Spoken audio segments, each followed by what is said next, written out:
Diana, let chair know.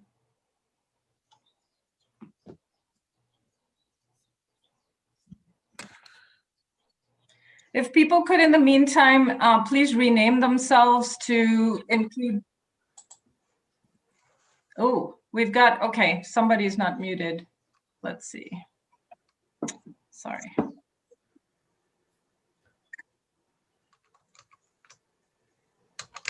All right, we are live. Yeah, so the YouTube link should be streaming all of us right now. Okay, let's call the meeting to order then. This is the meeting of the Hawaii Climate Change Mitigation and Adaptation Commission. It's April 7, 2021. We are holding this meeting live via Zoom due to the ongoing pandemic. We have people able to watch both on the recording and live online. So thank you for joining us. And I'm going to start out just by doing a roll call. And first I want to note that our Climate Commission co-chair is here, Mary Alice Evans from the Office of Planning. Thank you, Mary Alice Evans. We rotate chairing the meeting, so I'm it for today. So I'm going to just go through the roster. I will just name the department and ask you to just say yes if you're here.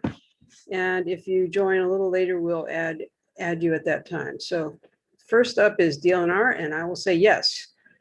That was easy. Office of Planning.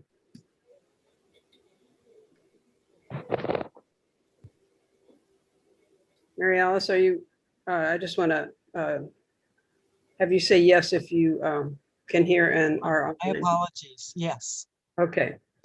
All right. Senate Ag and Environment, Senator Gabbard. Yes. All right. Senate Water and Land, I believe is excused for the meeting. House EEP, Chair Lowen, I think will be joining, maybe isn't on yet. House Water and Land, Chair Tarnas. Zoe Sims on behalf of Representative Tarnas. He and Chair Lowen are both, and they'll both be joining shortly. Okay, thank you. During a meeting, yeah. Office of Hawaiian Affairs. Yes, I'm here. Department of Hawaiian Homelands. Yes. Department of Health. Yes. It's Keith Kawaoka. Board of Education. Catherine Payne. Okay, Department of Transportation. Yes. All right. Hawaii Tourism Authority. Yes, and I'm sorry to say with my interest in meteorology, since I've exceeded my term because of COVID by about a year, I'll be having, unfortunately, as ex officio be off, but hopefully I can stay involved because it's been a really enjoyable and worthwhile experience, and it's something we critically need. So sorry for the speech. Thank you. It's been great to have you on the Climate Commission. Thanks. Okay. Department of Business and Economic Development and Tourism. Yes. Department of Agriculture. All right. Present. Present. Okay. Hawaii Emergency Management. Yes, ma'am. Good afternoon. Okay. Coastal Zone Management, Office of Planning. Yes, Chair, I'm here. Thank you. And the county offices of planning. Kauai. Yes, Chair, here. City and County of Honolulu. Here. Maui County. Yes. And Hawaii County. Yes. Thank you all for joining. And I know it's a very busy time, so really appreciate this. We'll try to keep the meeting at a clip. I know there's a lot of work to be done at the Capitol, so I appreciate. It's hard to schedule a meeting in this part of the year without it conflicting, but we'll just try to keep it as efficient as possible. Just quickly on Zoom logistics, please mute your mic if you are not speaking. If you are a commissioner, please have your video on. Thank you. And if you are not a commissioner, please have your video off. And again, we are recording and live streaming. And I want to thank and acknowledge the people who are pulling this meeting together. Diana Lopera, who's a Vista person with the DLNR for climate work, and Megan Gonzalez, a Kupu person from DLNR, great meeting support. If you have issues with the Zoom, please direct them to Diana in the chat. First item up on the agenda is the approval of the minutes from the last meeting. Does anyone have any comments on the minutes? Chair, Yes. Phyllis Shimabukuro, Geyser, Department of Agriculture. I'm going to abstain from voting because I had a designee present at the last meeting. Okay, thank you. Anu, do we have quorum still? Or I guess we have quorum, so we just need a majority vote for the minutes. All right, any other abstentions, comments, any testimony? And if not, Madam Chair, I wasn't a part of the last meeting. I can abstain or vote either way. okay. Thank you, duly noted. And all right, is there a motion to approve the minutes?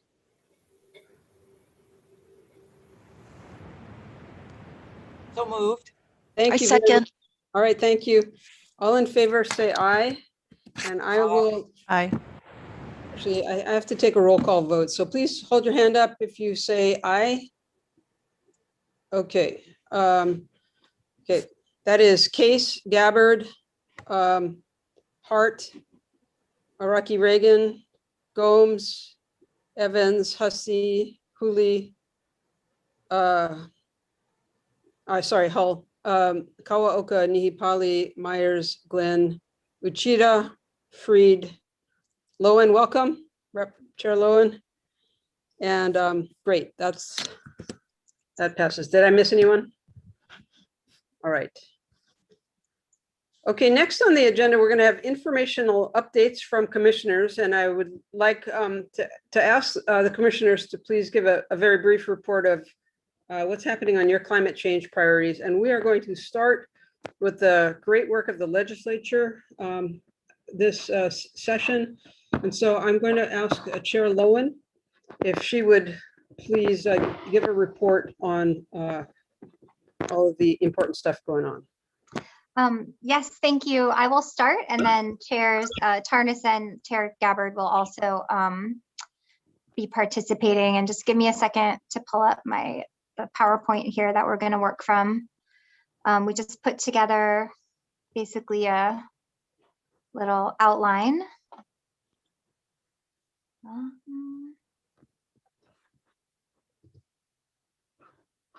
Sorry, I haven't done this on Zoom in a while.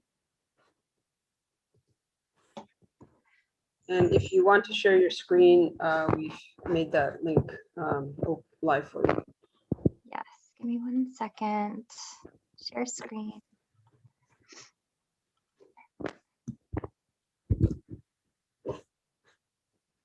Okay, can you guys see that? Is that working? Yes, we can. Okay, let me go back up to the beginning. Okay, so we'll just do kind of working from this. This is more of an outline than a real presentation, but just go through some of the highlights of bills that we've worked on this session. And this probably doesn't include every single bill that was introduced. It definitely includes the things that are still moving and have a chance of passing. And then it also includes some additional proposals that were introduced, but might not make the final cut this year, or maybe are already dead, but might be considered again in previous sessions. So key priority policy areas of relevance, I think, to the work of the Climate Commission. We looked at energy, transportation, sea level rise adaptation, carbon sequestration measures, and there's some other other category in there too, as well as equity and environmental justice. And for the equity environmental justice piece, there's not actually any specific bills that address just that topic directly, but it's definitely interwoven with many of the other proposals, and we are keeping it in mind as we work on climate policy as one of the Commission's priorities. So moving on to energy bills, I'll move through these relatively quickly. So one of the bills, this is coming back again from last year. We actually passed this, and this one got vetoed. So we're trying to work out the details to have agreement on this year. But this mandates the implementation of cost-effective energy efficiency measures in state facilities, as well as energy efficiency requirements for new building construction, new building designs. and then collection of energy data in a publicly accessible way so that we are able to see basically what are the electric bills for our state facilities costing us, and how that might change over time with the implementation of more efficiency measures. And that is still alive and going to conference.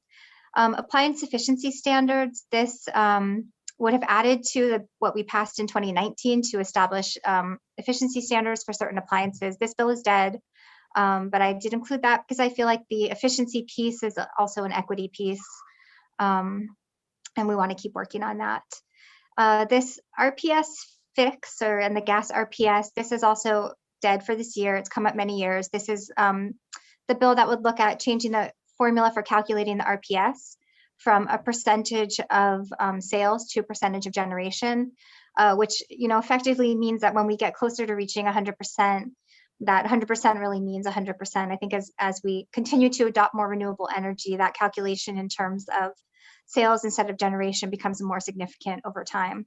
And we actually did have another bill which approached this issue slightly differently. Again, also not also dead, but HB 111, that was actually looking at just setting kind of a drop dead date for the use of fossil fuels. And that would force the 100% to mean 100% regardless of what the RPS calculation said. But again, those are things we'll have to come back to in future years. Right now, the big concern, I think, is making sure that energy projects that are in the pipeline are moving forward and coming online as soon as possible. This bill, Clean Energy and Energy Efficiency Revolving Loan Funds, there's actually a House version and a Senate version still alive. Those are both going to conference, but this expands the sources of funds that can be deposited to fund the GEMS program. It also does some administrative streamlining by basically moving the special fund. And then the second part of this bill includes allowing the GEMS financing structure to be used for state agencies to buy out their performance contracts on renewable energy, or if they had performance contracts for efficiency or EV procurement, they could do that as well. And then they can use the savings from that buyout to then finance future projects, including EV procurement and EV infrastructure. And then the last two, again, both of these are also not moving. We had multiple bills looking at establishing a carbon price or a carbon tax. I know that we'll hear more about that later today, so I won't go too deeply into that. I think it was just challenging with the timing of the pandemic to look at, measures that would raise taxes. However, the give back is the effect on families. I think it was just too challenging a conversation for this session. And then I included this bill to require for all residential single family home construction to all include solar with a process to get a variance, because I think it's important that we keep thinking this way moving forward. We know that, especially for Oahu, that reaching the 100% RPS includes continuing to expand distributed generation.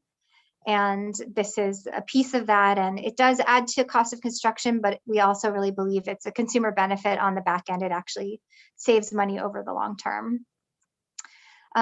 Moving on, I probably will try to be as brief as possible and just go through these really quickly. I feel like we really had a record number of bills relating to transportation this year, and that really signals how seriously focused we are on the ground transportation sector now in terms of reducing emissions. So, really quickly moving through, not all of these are still moving. House Bill 552 that is going to conference and is still alive. This, there's been a couple different methods proposed, but this basically mandates that state fleets begin transitioning to zero emissions vehicles. State fleets, I think, is the biggest fleet in the state when you put all the state fleets together. So that's a big part of increasing our market for electric vehicles, and also it's a matter of the state leading by example, and it will help add to that push to get infrastructure in place, etc. We have measures moving forward to make sure we have continued and sustainable sources of funding for the EV charging station rebate program that we passed in 2019. We had multiple bills looking at the aviation sector. Those, I don't know if any of those are still moving. Actually, I'm not sure the grants piece might. That continues to be a really challenging question. I don't know if we have really commercially viable alternatives at this time, but I think it's good that the legislature is starting to take notice of the transportation sector, including aviation and shipping, and not just ground transportation. I added this bill, measurement standards for hydrogen fuel, because that one is also going to conference and is still alive. That will just hopefully facilitate the use of hydrogen as a fuel source, as an alternative fuel. The EV charger R&M, repair and maintenance, this basically gives counties the authority if they would like to. It's not a mandate to pass ordinances to be able to enforce the existing requirement of having one EV charger in a parking lot of over 100 stalls in places of public accommodation. Rental car fleet transition, this is an interesting question that has gotten a lot more discussion this session than in past sessions. And I hope it continues to get more discussion in the future. So the rental car fleets are, after state fleets, the largest, the largest fleets in the state are cars on the road. And so looking at how can we facilitate transitioning rental cars into having more EVs, having more EV charging. I think we did have bills that sort of mandated percentages, goals to reach. None of those are still moving. And that might be a bit draconian for the rental car industry. It's sort of like there's a lot of moving parts. We have to make sure if tourists are renting an electric vehicle, they have a place to charge it at the hotel that they're staying at or at tourist destinations. The rental car lots, which are on state land on airport property, we need to make sure the state is committed and involved in ensuring that EV charging infrastructure is in place there. So there's a lot of conversation that needs to happen. And I think that the SB 768, which is basically a task force bill to get this conversation started, is the one that I think is still moving forward. A couple of bills that are dead, banning the sale of new internal combustion engines, and this EV ready new construction, which would basically mandate for new construction. And I think this bill was mainly focused on multi-unit dwellings and workplaces that new construction included EV charger ready parking lots. And we think that is really important because having parking available to people who live in multi-unit dwellings or who need to charge away from home, who don't have a single family home with solar on the roof, is really an equity piece. So building out the infrastructure in workplaces and for multi-unit dwellings is really important to making EVs accessible to everyone and not just those who can afford it and own a single family home with solar. And then finally, there's a couple of bills looking at strengthening the complete streets policy in the state DOT. I think one of these includes more than doubling the amount of the federal funding we receive that will have to go to alternative modes of transportation, pedestrians, bikeways, and mass transit. And then there's, I think 1402 is more of establishing a new part in DOT statute to mandate planning, give equal consideration to multimodal forms of transportation and not just motor vehicles, and then also consider public health and climate, our climate goals in that process. And then last on this list is this commuter benefits. This I don't think moved, but this was an interesting bill that just looked at for state workers establishing equity in commuter benefits, so that no matter what type of commuting you choose to do to work, whether that's on foot or by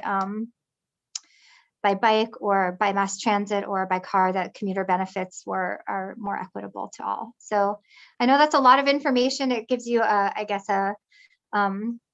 just a snapshot of what we're working on in those two sectors. And I think I'll move on to this slide and turn it over to Chair Tarnas to talk about some of these bills and to Chair Gabbard. Thank you. Aloha, I'm David Tarnas, Chair of the House Committee on Water and Land, and I'm pleased and honored to be able to be part of this Climate Change Commission. In the House, we've divided up the climate change policy areas between Chair Lowen and I, where I will handle the bills related to adaptation, and Chair Lowen's committee handles bills related to mitigation. So in the Water and Land Committee, sea level rise disclosure for real estate transactions was a very important priority, certainly a priority of the Commission. Senate Bill 474 is moving. It's having decision making in 2 days, and then we'll go to conference committee on that. That was something we worked with the real estate industry, Hawaii Association of Realtors, and with OCCL, with ANU, and we're close to agreement. So that's good. HB 243, the critical infrastructure assessment, that bill is it's just recently been passed with amendments. There's a difference between the House and the Senate version, so we need to go to conference committee on that. And that will certainly involve OP and DLNR as we look at bringing in information from all of the state agencies and also with the counties when we look at what critical infrastructure could be affected by sea level rise and what do we do about it. I will ask Senator Gabbard to address the nature-based solutions one, but let me on this slide address one more before I turn it over to Senator Gabbard. And that's the Managed Retreat and Coastal Zone Management Bill. There was a bill, HB 1373, that was proposed. It included some interesting ideas, did not move. It was a beach preservation revolving fund, some low interest contingent mortgage financing for shoreline property. It wasn't quite ready for prime time, so we didn't actually move that bill. And I think we'll look forward to next year focusing on some of these issues that were in that bill. Chair Gabbard, let me turn it over to you to address the nature-based solutions and small-scale beach restoration projects on this slide. Okay, mahalo,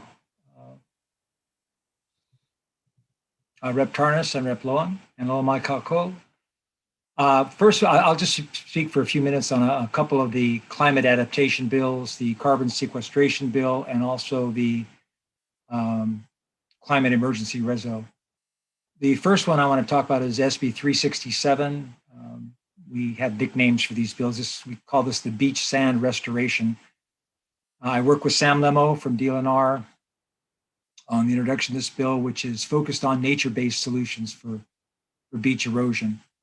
And it makes this bill does, it makes it easier for DLNR to do beach restoration. It waives the federal Section 401 water quality certification requirement for beach restoration and management projects that have received notice of authorization to proceed from DLNR's small-scale beach restoration program. And as many of you know, according to that 2012 study by UH and the US Geological Survey, 70% of the beaches in Hawaii are eroding. And so these burdensome regulations and permit requirements for beach restoration and maintenance projects, they really discourage and prevent individuals, community organizations, and government agencies from initiating beach restoration projects. And I just wanted to give you a quick quote here from DLNR's testimony. They said, and I quote, "For example, some standard best management practices, such as complete dewatering of sand sourced from directly offshore, require double or triple handling of material. This practice would not be necessary where the sand source is clean Hawaiian beach sand, which drives up project costs to a point that is prohibitively expensive," unquote. Excuse me. So SB 367, it passed all the necessary House committees, and it will likely go to the House floor for vote on April 13th, and then on to conference committee. And our conference this year, as you know, it ends on the 29th, so conference committee will be April 19th to the 23rd. The second bill, SB 493, carbon positive ag carbon incentive. I work with Leah Laramie from the DOFA from DLNR on the introduction of this carbon sequestration focused bill. And so what we found, while carbon offset credits, they pay for carbon positive actions, certification is cost prohibitive to small landowners. So incentivizing carbon positive actions through a payment of services program would allow small farmers, ranchers, and landowners to be compensated for taking actions to help Hawaii reach its climate positive goal. So this bill would establish a Hawaii agriculture and forest carbon positive incentive program to incentivize carbon sequestration activities through carbon incentives contracts that provide for compensation for eligible activities by program participants. And the program would be administered by the Hawaii Green Infrastructure Authority. So this particular bill, it needs to pass out of the House Finance Committee by this Friday, and it still has not been scheduled. Let's see, today's Wednesday. So not looking too good for this session. And then House Bill 1318, OEQC and EC to the Office of Planning.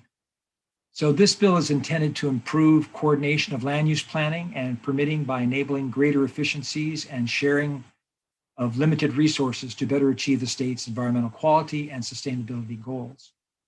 And what this would do, the bill would transfer the Office of Environmental Quality Control, OEQC, its functions and duties from Department of Health to the Office of Planning. And then the Environmental Council would be established as the Environmental Advisory Council, and it would also be attached to the Office of Planning. And so coupled with the transfer of the LUC to the Office of Planning, which is in House Bill 1149, the Office of Planning and Sustainability branch, the Office of Planning would definitely be a key player in our climate adaptation and mitigation efforts. And HB, I got to tell you this, 1318, introduced by Rep. Lowen, has had an interesting ride in the Senate. It was first referred to AEN, my committee, and Water Land jointly.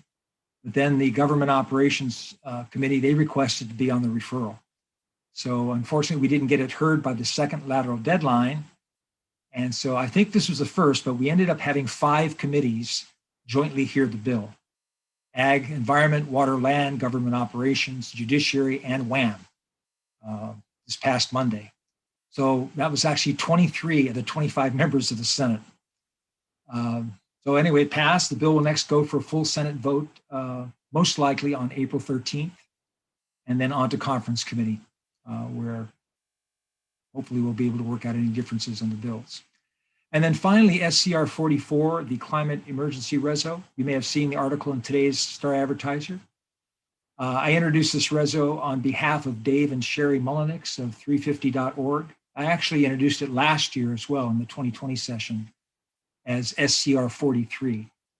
But then COVID came along and canceled our AEN Waterland hearing.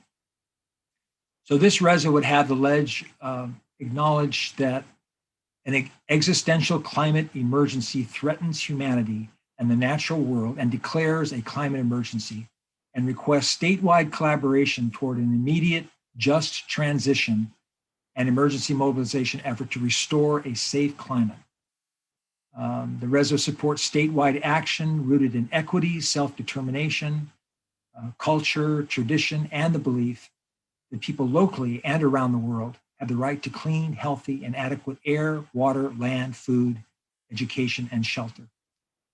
And so this reso, it will need to pass the House Finance by April 16th. So that pretty much wraps up my portion. I'll turn it back to Rep. Lowen.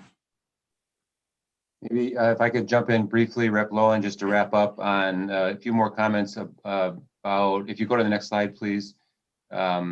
The HB 1149, just briefly, this is one where in an effort to integrate sustainability principles into our land use planning and decision-making process, the goal in this is to consolidate the Land Use Commission within the Office of Planning. The House position was to rename it the Office of Planning and Sustainable Development.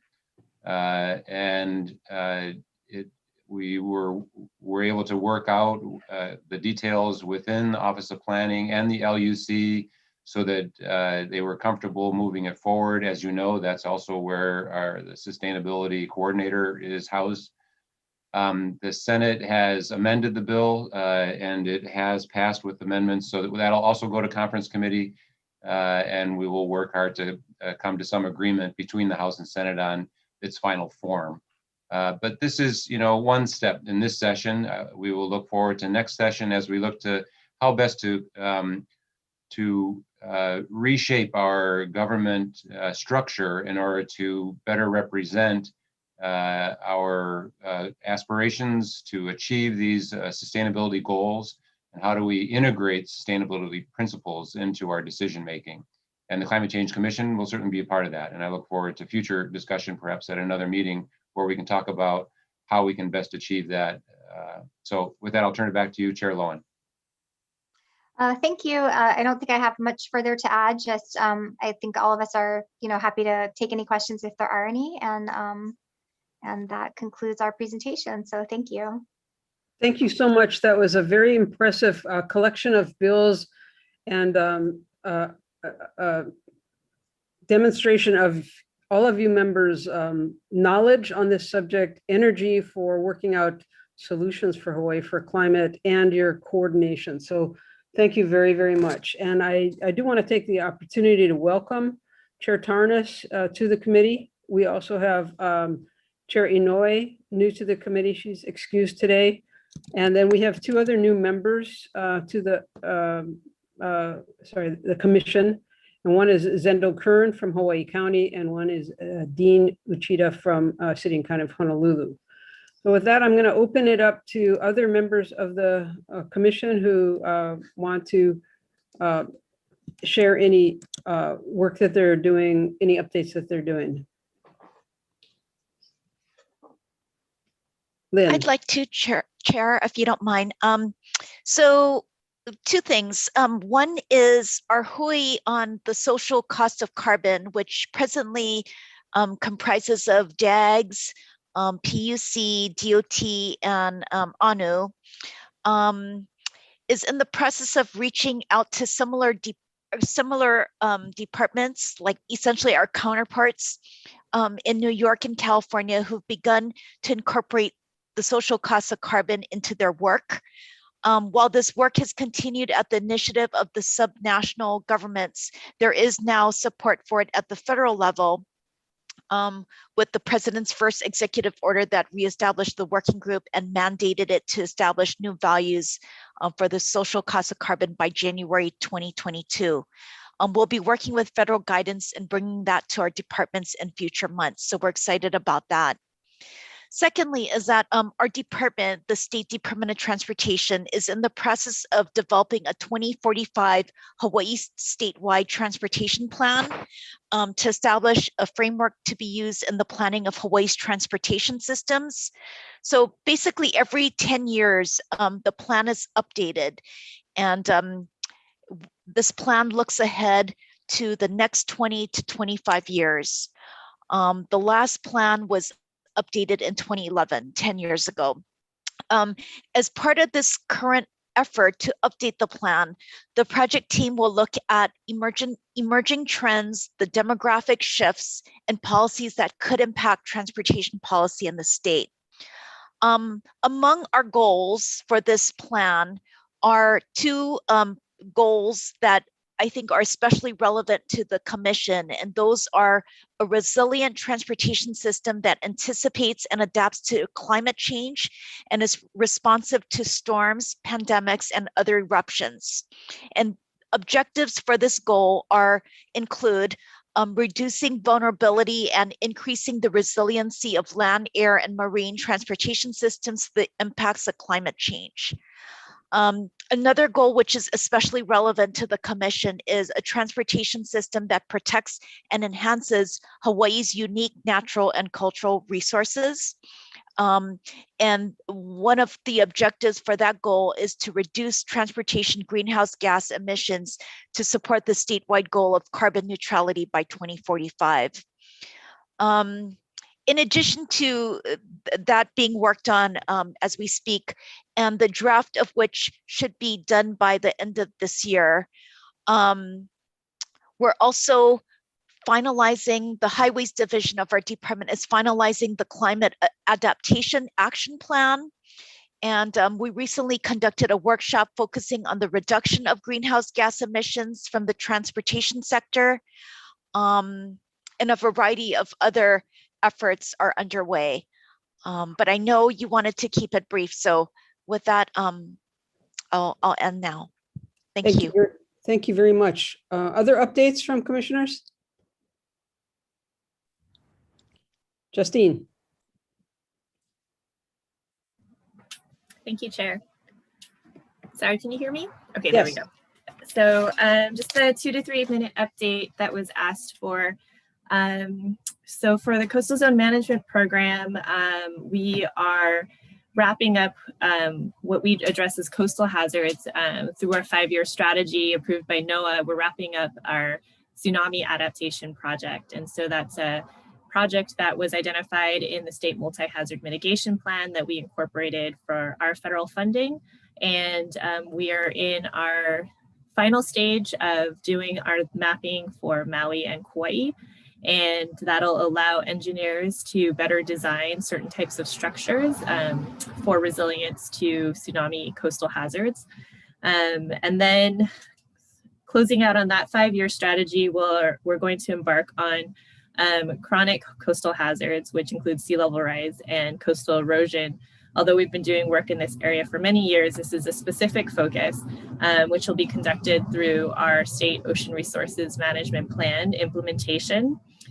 We've also engaged with DAR to submit a joint proposal for a project to address data gaps in the monitoring of nearshore resources. And we hope to hear from NOAA later this year about the project, about that status. We've also closed out a few projects that we were managing. So this is on behalf of Office of Planning as well. The South Shore Promenade project was a project that was funded through the legislature. And you may have recently seen it through the news as a press release through the University of Hawaii. Professor Judith Stilgenbauer and her team did a study and a project looking at the connectivity of what's called the South Shore Promenade and visualizing what the future of climate adaptation could look at with very hypothetical but land use analysis for, visualizing what the future could look like with different types of adaptation options. And then we closed out the third of 3 projects for the Greenhouse Gas Sequestration Task Force. This was for a soil carbon inventory. That one is still just being finalized, but basically closed out. And so we'll hopefully be able to report on that for the next Greenhouse Gas Sequestration Task Force meeting on the mitigation side. We also are continuing to work on finalizing the Hawaii 2050 Sustainability Plan, which has the state's climate and sustainability strategic action plan to be published by the end of May.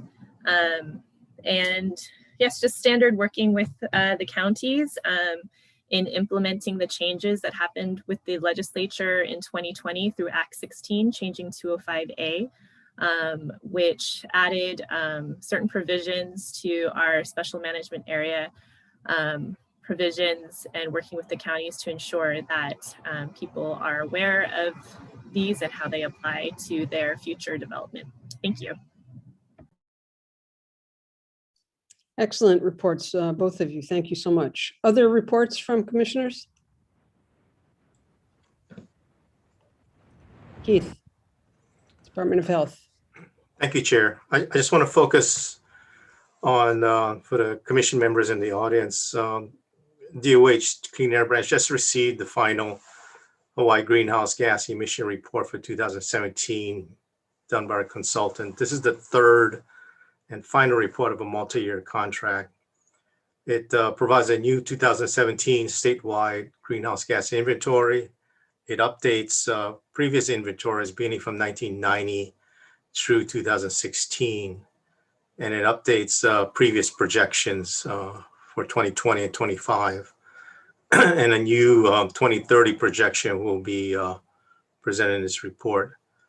We'll do a final review, developing some of the key results, and then plan to release the report to the public and post it to our Clean Air Branch site by April 22nd, which is Earth Day. We also received governor's approval to continue with this effort for 3 more years, updating the previous emission inventories and providing projections for 2020 to 2045. And then finally, under Act 234, greenhouse gas permit caps, the Greenhouse Gas Administrative Rules and Act 234, DOH has issued 15 air permits capping greenhouse gases for Hawaii's largest stationary sources. Late last year, DOH issued permits to cap greenhouse gas emissions for 13 power plants permits that are posted on our website for these partnering facilities. And then finally, we are currently in the process of issuing 2 more permits to incorporate greenhouse emission caps for the Par East and the Par West refineries that are partnering to meet the limits. That's it, Chair. Thanks. Over. Thank you very much, Keith. I know those reports have been very, very interesting and informative on where we are and where we've been and where we're going on greenhouse gas emissions. So thank you so much for that. Other reports, commissioners, updates. Phyllis. Thank you, Chair, and also Co-Chair Mary Alice Evans.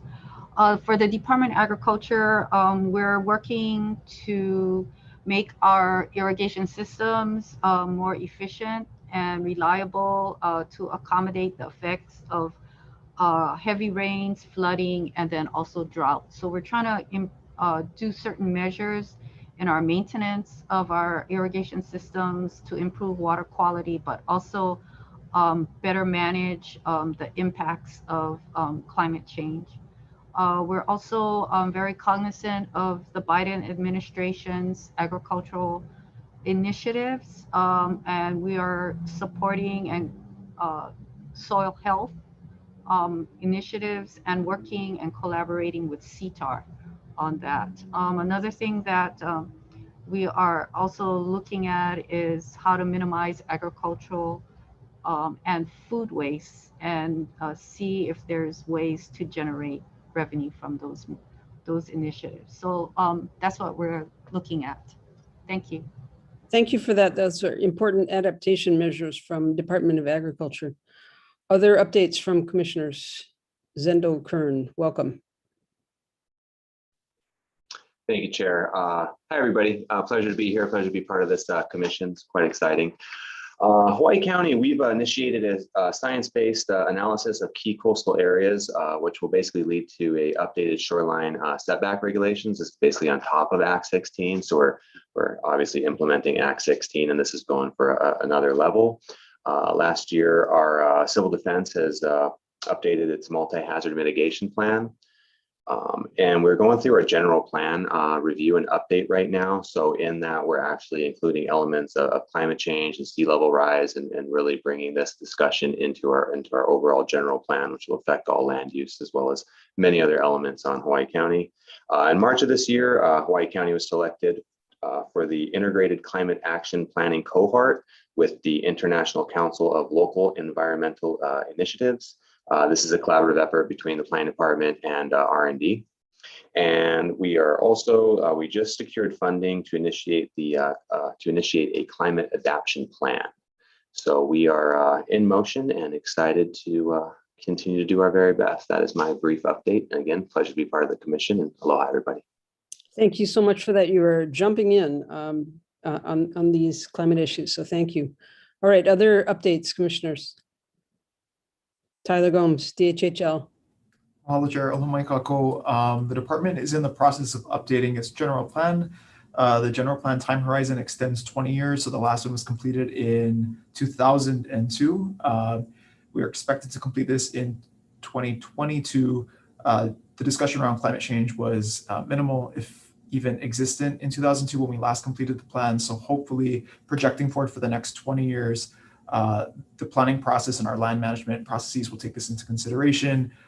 With regard to cesspools, we are in the process of using existing data to sort of analyze the number of Native Hawaiian families that could potentially be impacted by the mandated conversions. Of particular concern is the cost of conversion for many of these families. And so using the older Department of Health data and using some of our own data, we're already witnessing some discrepancies. So getting an active map of the scope of the potential problem is at task right now. And then lastly, with regard to sea level rise, we've been using the GIS models produced by UH to inform and update our planning processes for coastal areas. Of note, the South Shore of Molokai experiences very severe impacts from climate change on the coast. So we're working with the homestead lessees on the South Shore to develop a plan in order to address those issues better. Mahalo. Thank you so much for that. That's exactly what we all want to be seeing happening, is incorporating climate impacts into our planning. So that's terrific. Other updates, commissioners? Sylvia, Office of Hawaiian Affairs. Thank you, Chair. I feel our report is more on a consumer. We've been, in this last time that we've met, the Office of Hawaiian Affairs has been oriented toward consumer of the information. So we appreciate all of the reports that are being given. We have particularly been appreciative of the information on the Climate Change Commission's website itself, the statements, the tools. Dr. Fletcher has, shared in December the climate adaptation design principles, and the recent announcement, as Justine mentioned, on the South Shore Promenade. So for the Office of Hawaiian Affairs, the connection of policy and practice has been very real, and particularly with our Kaka'ako efforts there. So we appreciate everyone and the commissioners and the work of the commission, because it's helped to inform and to bridge policy and practice. And so I feel like our report is a consumer one of the great information and the valuable information that's been provided. Thank you. Great. That's great that the information has been available and relevant. I really appreciate that. Okay, Luke Myers from Ha'ima. Good afternoon, Chair. My name is Luke Myers, the Administrator of Hawaii Emergency Management Agency. Ha'ima continues to work with a number of the county partners on their FEMA-approved hazard mitigation plan efforts. Obviously, in the last several years, we've, from Hurricane Lane to a number of high rain and heavy rainfall incidents in the state, a relook at some of the risk assessments within those. On the State Hazard Mitigation Plan, which was approved in 2018, it's amazing how fast 5 years can go by. In 2023, the next update of the statewide hazard mitigation plan will be due. So we're starting to take a look at some of the risk assessment methodologies as we peer into 2022 for that 2023 update. On the mitigation and adaptation front, we have submitted 15 potential applications in the FEMA BRIC program, including a number of projects that come from everywhere from hurricane to flood to microgrids across several of the counties. We're hoping to see the fruits of some of these applications in the next several months. In the more immediate response and recovery to climate and the severe flooding that we had in the month of March, we continue to look at some of the after action information on 10 inches of rain on the Haiku area of Maui in 24 hours, and then close to 20 inches of rain on the North Shore of Oahu, which really makes us look at some of our response capabilities and then the larger watershed planning that is tied to a number of the planning efforts that have been discussed here and in some of the larger mitigation documents. A lot of the current infrastructure and capacities are not meant to handle that much rainfall in a short amount of time. We actually, in looking at some of the USGS gauges, saw 10 inches of rain on the North Shore of Oahu in about 3 hours, which is a tremendous amount for the very small and narrow drainages that we have. So we'll continue to look at after actions for that to see what type of mitigation can be incorporated, working with many of the partners on the call today. Let's see what else I got here. The last thing we'll just bring up, we have invested in some GIS resources here at State Emergency Management. We do understand there's a lot of different data that is out there, working with the Office of Planning and others. And so we're trying to take a hard look as we start to update the risk inventory in the state mitigation plan on a number of statewide GIS data sets. So we look forward in the second half of this year as we hopefully meander our way out of COVID, that we'll be able to look at some of the baseline hazards that we're faced with the state and how those are being modified by the climate threats. Thank you, ma'am. Thank you so much for that. Yeah, definitely bringing it down home to the real climate impacts we saw last month, and we're all scrambling to deal with. So thank you for that. All right, other updates. Dean, welcome. City and County Honolulu. Thanks, Chair Case. Appreciate the opportunity. When we got here, the DPP was in the process of turning in money for next fiscal year to do a Waikiki special area plan. We had it in the budget. Unfortunately, with this financial situation the city's in, it didn't get funded. But about a month ago, somebody, Chair Case, Representative Case, contacted our office about his program about community project funding, CPF grants. And his office has been interested in trying to get money for us to do something like this in Waikiki. The whole intent is to kind of look at sea level rise issues, flooding, the impact of tourism, and what post-pandemic Waikiki is going to look like with less tourists, telecommuting, the whole 9 yards, and trying to pull everything together into one comprehensive look at Waikiki and what the visitor industry can plan on going forward. The second thing we're involved in is with Scott Glenn's office, trying to coordinate all the permitting for the battery and PV projects that need to be online before the AES plant shuts down in September of 2022. So we're working closely with a lot of the state agencies on the call right now to try and make sure that we get the permits out of here to get the projects online as quickly as possible.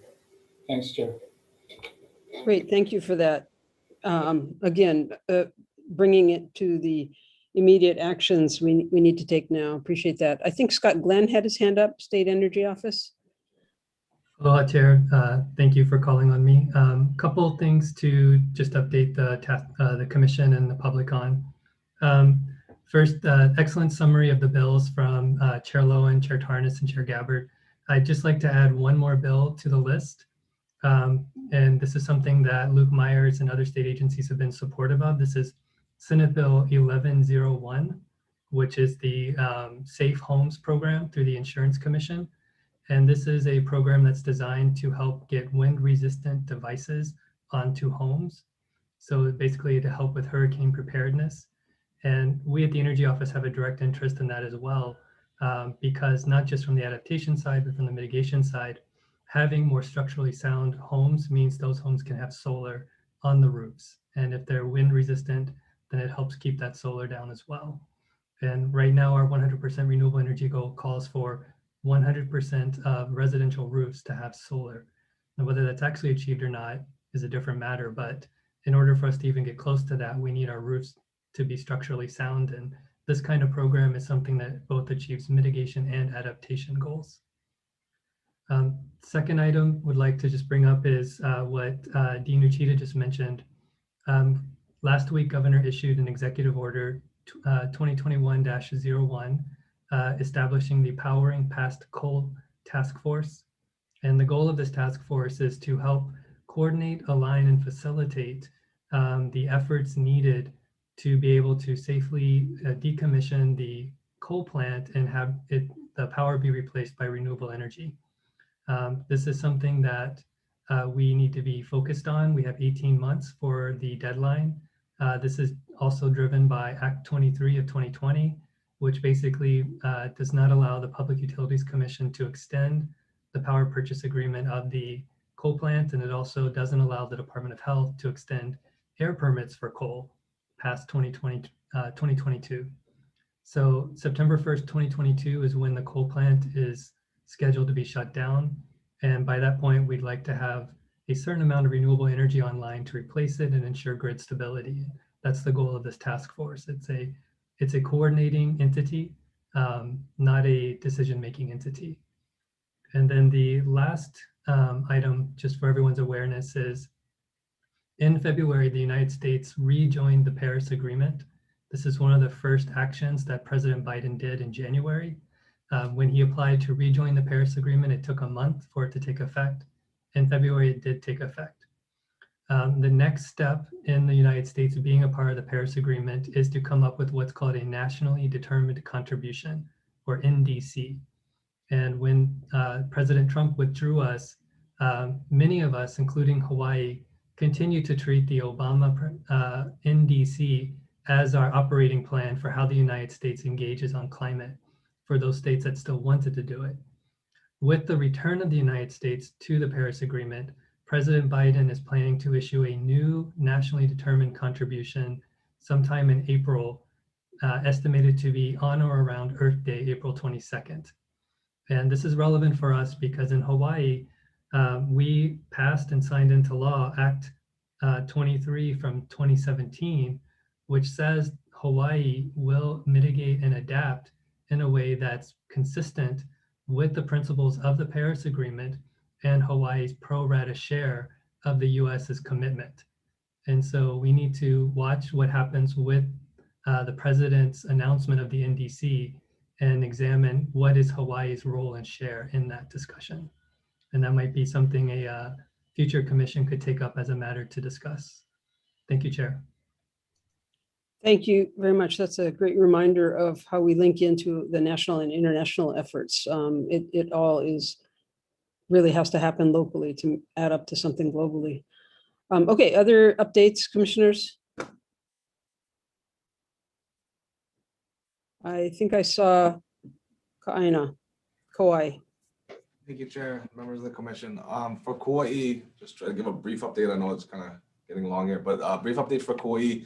A couple months ago, we adopted our West Kauai Community Plan, and one of the policy, or I should say one of the sub-ordinances that was adopted with that plan was our new Special Treatment Coastal Edge District, which is not only for West Kauai, it can be used island-wide, but as far as actual districts being designated so far, they're all on West Kauai. That district is essentially for coastal properties that are within the sea level rise exposure area. So we've taken the sea level rise exposure area map and actually created an official zoning district around it. Any proposals within that district and its coastal vulnerability has to go to a public hearing and review by the Planning Commission in order to specifically address how they will avoid or mitigate any of the sea level rise exposure area data points, be them coastal erosion, passive flooding, or high wave runup. So that's in play today. We are currently also procuring services to get administrative rules that more specifically address the sea level rise exposure area data points and possible mitigation measures. We have we're very confident in being able to address certain things like coastal erosion, but when it comes to being able to mitigate passive flooding and high wave runup, there's a field that we need to have a bit more engineering expertise in and around it, as well as to ensure that any administrative rules that we do prop up can essentially withstand judicial scrutiny. So our discussions with the firms right now are to say, we're going to need these rules and we need you to avail yourselves to be expert witnesses. So we think we're about 8 to 10 months away from having those rules in-house and ready to propose at a public hearing for adoption. In tandem with those administrative rules for Slorexa, we also have UH with both Dr. Fletcher and in particular Dr. Tiffany Anderson are working already with us to expand the special management area line to incorporate all of the sea level rise exposure area. And so once we've incorporated all that, then the sea level rise exposure area analysis will go on all special management area permits. And of course, those admin rules that we're working in tandem will feed into that review and analysis. So both of those, from the administrative rules to the special management area expansion line, we all anticipate that happening within an 8 to 12 month time period. So hopefully we'll be able to report back to you with successes and actual adoptions of those. Lastly, I can say that from the mitigation standpoint, the County of Kauai has just opened up, or I should say initiated its climate change adaptation and resiliency plan program, in which we're taking 2 years to officially do an island-wide resiliency plan. We really appreciate, we got to work with a lot of the folks from Oahu on how they are able to adopt the city and county plans. So we really appreciate towards that, but it's going to be a robust set of outreach for the next year before we anticipate being a council in about 16 months with a draft proposal for that. On the flip side of mitigation, I can say we've also been working with our utility on their renewable program. Of course, our utility has been pretty proactive and robust in going after renewables. Right now, currently we're at 55, or should I say just about 60% of all of Kauai's energy is renewable sourced. There's a massive, our largest project to date is being looked at on West Kauai. They anticipate coming in for permits with us in the next year and a half, and having the project complete by 2023. That project is a mix of both solar and hydro, and should get 25% of the power for Kauai renewable, which should push us by 2023 just over the 80% threshold as far as renewable energy production here in Kauai. So with our utility being so proactive on that side, a lot of the focus of our resiliency plan, when you're not looking at mitigation, but looking at carbon footprint reduction, we are well aware our next focus is primarily on the transition to EV as well as the reduction of VMT. But that'll be a huge chunk of that plan that we anticipate. And that's kind of where Kauai is in a nutshell. Thank you so much for that. Kauai is definitely doing some great work, taking the sea level rise exposure area information to its coastal management and administration, as well as mitigation. So thank you for that. Other reports. Matt Geyer. I think a hand up. Wait, let me make sure we have. Sorry, I was just giving a thumbs up for what Kauai is doing. Okay, got it. All right, anybody else? Jordan Hart, County of Maui. There you go. Chair, thank you. County of Maui is updating our SMA and shoreline rules for the Maui Planning Commission. We're working with specific high-risk communities on coordinating long-range and planning initiatives such as the Kahana Bay, Napili Bay, Halama Street, and Ma'alaya. We are continuing to update the West Maui Community Plan and initiating the South Maui Community Plan, both with significant areas of existing erosion and sea level rise exposure. And then we are also addressing sea level rise through the administration of our various permitting approval processes. Thank you. Super, thank you for that. I think that's almost everyone. I don't know if HDA or Office of Planning has anything else you want to add here.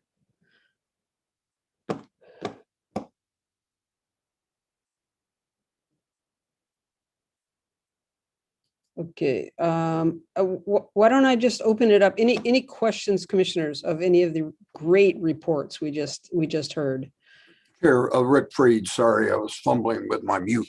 Okay. The only thing I can say, HTA, is obviously this is a major concern for tourism, the sea level rise, and we're following, and I personally have raised it at various meetings, the work that's been done, including the recent 261-page study covering from from Diamond Head down to Pearl Harbor, and it's just crucial that we stay ahead of it. And I think we're so much better off with the new administration in Washington helping us in that regard. And that has been mentioned by many of the commissioners, the work that's being done nationally. But if we aren't able to stay ahead of it, it's going to have a dramatic impact at some point on our economy.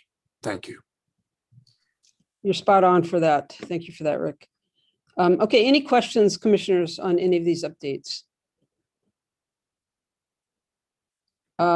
Is there any public testimony? We're a little behind schedule, so if we have public testimony, I'd like to ask people to comment for a minute and try to keep it at that.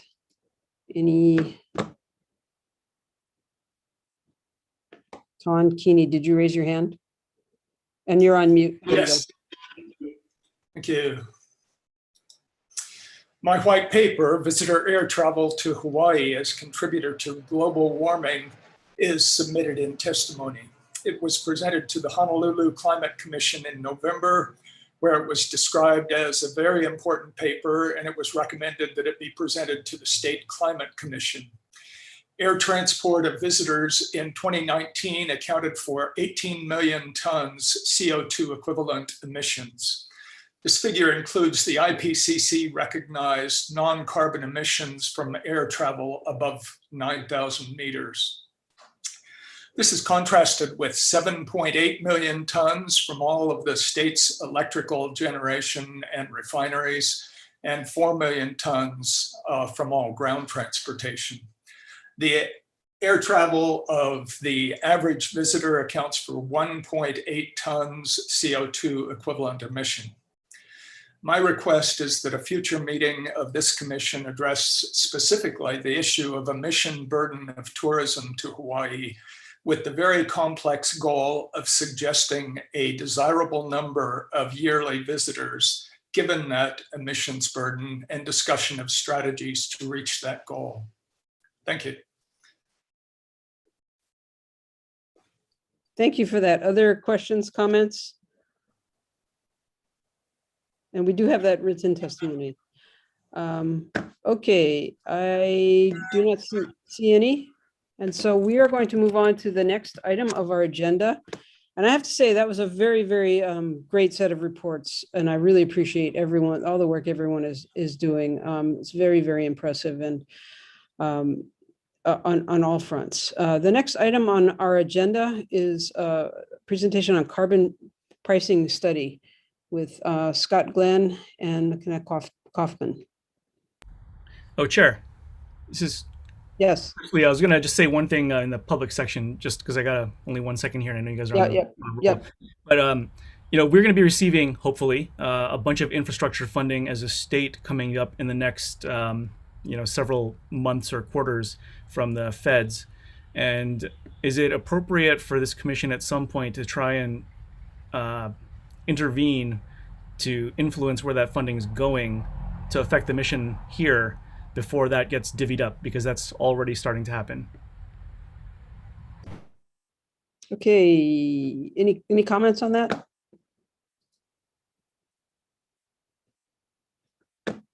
I guess why don't we take a look at that and following the meeting. So thank you for that. Okay, Scott Glenn. Aloha, Chair, and thank you for inviting really Dr. Kaufman to present on the carbon pricing study. Just like to say an opening remark that this was done pursuant to Act 122, passed in 2019, and which also established the Energy Office as a standalone attached agency to DBED. The Energy Office contracted with Dr. Kaufman and her team at the university. They did an outstanding job and really put a lot of time and effort into this above and beyond what was really asked for from the scope of work put together. And I think this is an important contribution to where we go with the discussion of carbon pricing. Just would like to note that the Energy Office does have a webpage where this report and some background information can be accessed. It's our main webpage, energy.hawaii.gov, and then carbon pricing study with hyphens between the words, carbon hyphen pricing hyphen study. So very simply put, easy to remember URL. With that, Dr. Kaufman, could I turn over to you and share the great work you did? Great, thank you, Scott. And thank you so much, Chair and Commission, for inviting me again to speak on this topic. I came last meeting to give a sort of overview of the approach and methods. So let me just get my my screen shared here, and can everybody see that? Okay. And I know I have about 10 minutes for this presentation, so we'll go through it rather quickly. And if we need to go back during the questions, please, by all means. And Scott shared where the report is, and I also have the link in the presentation. So first, would just like to acknowledge this was a team effort. Paul Bernstein, Maya Shervine, Sherilyn Hayashida, and Sumner LaCroix were critical parts of this team and the different components of putting the study together. So thank you to them. As well as Scott mentioned, this was a result of action in the state legislature in 2019 and funded through the Hawaii State Energy Office. So just a little bit of stepping back and thinking about the broad motivation here. And I loved hearing everybody's updates because I saw threads of this in there, right? So particularly, Lynn, your comments about the update to the federal social cost of carbon, I think is really important sort of background context here, right? So just, very quickly, numerous studies point to the efficacy of a national level carbon price in terms of greenhouse gas reduction, right? This is just a couple of citations, and I have a citation list at the end if you're interested. But one of the things, what we're left to ask is, without consistent federal action, how should US states proceed, right? What is sort of this state role versus federal role in this space? And as was mentioned in many of the updates, right, these are some of the motivating factors, right? We have this really important goal to get to net negative emissions at or before 2045, as well as important sector-specific goals like the Renault Portfolio Standard. So what this study does is say, okay, with this as the context, what could be the role of carbon pricing in helping the state move forward its greenhouse gas reduction goals? As was updated from the Department of Health, the most recent 2017 inventory will be released soon. That was good to hear. This is from the 2016 inventory, so the 2019 report. And this is one of the major this is what we linked all of our data to in terms of statewide greenhouse gas emissions. So just to remind you all a little bit about the lion's share of our emissions are from the energy sector. And they've really been flat since, the 2010 inventory was done, more or less. So I talked about the approach a bit the last time I was here, but for those of you who missed that presentation, just really quickly, we built a computable general equilibrium model for the state's economy. And I know that sounds like a lot, but basically what we're using is very Hawaii specific data from the input-output table that's developed by DBED in terms of economic flows, right? So there's 68 sectors represented within this data table, and it shows how all of the sectors are produced and then how they're consumed, right? So consumed by final demand, and that would be like you and I as residents consuming different sectors of the economy, but also as intermediate inputs into other sectors, right? So it's that kind of interlinkage that's really important, and it's captured by this kind of model. So an important point I want to just draw out here is this is a very standard approach to understanding and estimating the economic impacts of price interventions. And the reason is because it allows for full price pass-through within the model itself. And as an example, it's really, really similar to the US EPA's SAGE model, which is a computable general equilibrium model adopted by the EPA to look at questions exactly like this, right? So a lot of our assumptions are very, very similar. It's linked into our State of Hawaii 2012 input-output table. And we solved the model in 2016 in terms of linking up to the greenhouse gas emissions, 2019 as sort of a last model calibration before 2020, which is a bad year to calibrate to, as we all know. And then we projected into the future from 2025 to 2045 in 5-year increments, and those are the results that I'll focus on today. There are a couple things that are really important in terms of projecting into the future, and creating that baseline by which to understand this carbon price intervention, right? Mainly the gross state product, as well as visitor spending forecasts.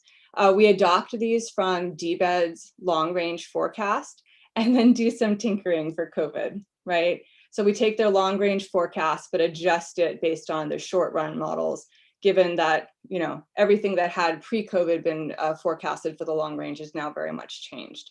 This does definitely affect our baseline forecast, but the purpose of that is not to sort of perfectly say what the future will be, but rather to create a reasonable baseline by which to understand these changes, right? It's the delta we're most interested in as a result of the carbon price signal.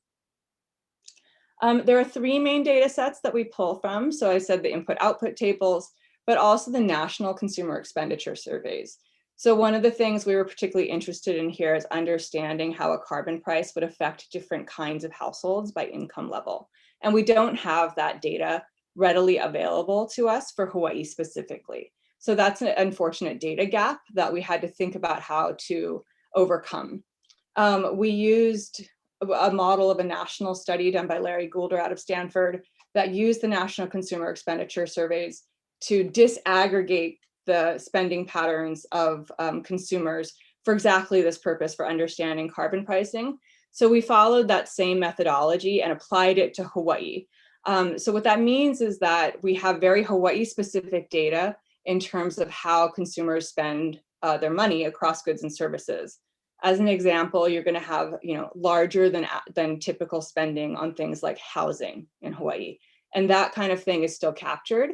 But then in terms of how that's shared across income groups, it's more of a national representation. So we were able to mix these two data sets in a way that still anchored it to a very Hawaii specific kind of context. And then lastly, the state inventory is the last very important piece of information. We had to make some other key assumptions in terms of that creating that consistent baseline forecast. The major ones to just point your attention to are the renewable portfolio standard, as Representative Lowen discussed in her update earlier. Right, there's been this effort to think about 100% generation versus the net sales language. We followed what is in current law as it is, right, and assume that stays. So we used the current utility plans in order to estimate, if you saw this out to 2045, how much generation would you actually, how much zero carbon generation would you actually expect? And our estimate is 72% by 2045. Also electric vehicle adoption. There are hugely different forecasts for electric vehicle adoption, depending on the source you look at.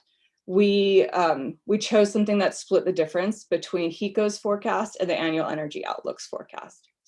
And lastly, energy efficiency improvements in specific sectors we adopted from the U.S. Annual Energy Outlook 2020 report. Not getting into these visuals too much, but just to give you a sense of the way that this model works, right? The idea is that we have production functions for every single sector of the economy. As I said, much of these production functions are modeled after the US SAGE model, and then we made tweaks specific to Hawaii. But the idea is that, you have the way in which a sector is produced kind of building up into the sector, and then the way in which it's consumed, right? And so just drawing the things that we focused on. So there was petroleum manufacturing, electricity, right? And electricity is a combination of fossil fuel-based electricity and renewable energy. And there's substitution in terms of allowing for these sectors to change when prices change. We focused on the transport sectors, in particular ground transport, which is a combination of things like ground transportation services, right? You can get on the bus or call a Lyft versus having your own car, which is what we call VMT here. And then lastly, in terms of final demand, the big elements there are households and visitors, right? And both are captured in this model. So households consume goods and services, as well as are sort of the major labor component within the economy, whereas visitors make the decision to come here, right? And so their decision set is what all your other consumption outside of Hawaii versus choosing to travel, and then what you spend your money on when you do travel here. And what's really nice about the state's input-output study is that visitor spending is very well documented. So just a little bit of insight into the data. I presented this last, so real quickly. We have the household expenditures by income quintiles. So it's by groups of 5, right? In terms of 20th percentiles. And so this doesn't tell us about every single household, right, to be clear, but we can at least gain insights into effects of the carbon price between representative households of different income groups. And we have a decent kind of picture into their spending patterns based on the National Consumer Expenditure Surveys. And what I've done in this figure, or this table, is broken out spending and made it relative to the household itself. Because I think one of the important things, right, is thinking about carbon pricing and the cost burden that puts on lower income households potentially, right? So if you only think about it from sort of that perspective, right, you increase prices, and if lower income households spend more of their income on energy, then that's going to be a particular burden, right? So that's always a concern with a price intervention like this. And we were able to capture that within the data set, right? So for example, the lowest income quintile household spends almost 5% of their annual expenditures on electricity in comparison to the highest, which is 2%, right? So this is something we were particularly focusing on in the data, and you can see that the biggest difference is in the electricity sector costs between quintile groups. Petroleum is really gasoline purchases by households for car travel. And there is still a difference, but it's less large, right? The spread is smaller. So these are the kinds of things we would want to focus on. On terms of air transport, it's the opposite, right? It's more of a luxury good. So it's higher income households who spend a larger percentage of their income on air travel. In terms of viewing this from more of a level value perspective, which is also helpful though, these are the same sort of income groupings, right? So lowest 20th percent income and highest 20th percent income. You can see that as a level value though, it's the highest income households who consume the most, right? So proportionately, which is what the table was showing, there's a larger burden on lower income households for many of the energy related sectors. Total, it's much more heavily weighted to higher income households. And what this says is that we should be definitely concerned about the relative burden, but in terms of who pays the tax, it'll be high income households who pay into the tax more, which is important when you start thinking about the revenue sharing mechanisms. A little bit on the greenhouse gas intensity of sectors. So in terms of a dollar value, right now, electricity is our most greenhouse gas intensive sector, normalized by billions of dollars, followed by air transport, water transport, ground transportation services. This is things that ground transportation services are things you purchase, right? And then gas. And this is like syngas or propane, right? Not gasoline. Just to show you a little bit about what we assumed in terms of our baseline gross state product and visitor spending forecasts, just to note, we assumed no growth between 2019 and 2025. So basically, this is kind of our adjustment for COVID-19 using the short-term forecast and made the simple assumption it really just stays flat for 5 years. All right, getting into the core scenarios, we have the first, which is the social cost of carbon. This first scenario is the Obama administration's social cost of carbon. As Lynn said, the full expectation is that this is going to increase in the Biden administration. And for anybody interested in this topic, actually the City and County of Honolulu Climate Change Commission, we're taking this topic up for discussion on Monday's meeting. So if you want to deep dive into social cost of carbon, please join that commission meeting on Monday. There are sort of two flavors of ways to think about how to set a carbon price. The first is the social cost of carbon, and this really has to do with, what is the global what is the global perspective of damages, and therefore what everybody should be paying in order to be kind of paying your fair share in terms of climate change mitigation, right? And that's the theory behind the social cost of carbon. There have been lots of criticisms of that in terms of, never having a full perspective of damages due to large uncertainty. And that has stemmed to another line of thinking, which is really around environmental targeting. It's saying take the best science-based targets, which is deep decarbonization by mid-century, right? Starting immediately, and then work back from there about what your carbon price would have to be in order to get to that. So we took this idea of net negative emissions by 2045 and said, let's put on a really high carbon price that would substantially get us on the path there. It's not all 100%, right? Because there's other things you could do like sequestration and offset markets and whatnot, but it's substantially on the path. And that's how this much higher carbon price pathway was selected. And this just gives you some of the conversions just to make it a little bit, I know that in metric tons, it can be quite abstract.